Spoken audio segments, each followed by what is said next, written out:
நாச்சியார் திருமொழியில் 9ஆம் திருமொழியில் 7ஆம் பாசுரம் பார்க்கலாம்.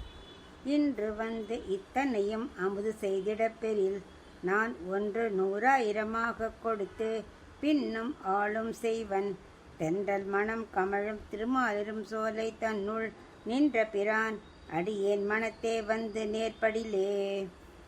ஆண்டாள் சொல்கிறா, திருமாலிரும் சோலை இந்த தென்றல் வீசுறதே நல்ல வாசனையான அந்த காற்று வீசுகிற அழகர் மலையில் இருக்கும் பெருமாளுக்கு நான் போன பாசுரத்தை சொன்னபடி 100 தடவை வெண்ணையும் 100 தடவை அக்கார அடிசலும் சொன்னபடி அவர் நல்ல ஆசையோடு வந்து அமுது செஞ்சிட்டாக்க என்ன பிரதிபகாரம் வேணும் அப்படின்னாக்க வேறு ஒன்றும் வேண்டாம். நான் மறுபடியும் ஒரு தடாக்கு 100,000 லட்சம், ஒரு தடாக்கு லட்சம் மாதிரி 100 தடாக்கு வெண்ணையும் 100 தடாக்கு அக்காரசும் மறுபடியும் செய்வேன்.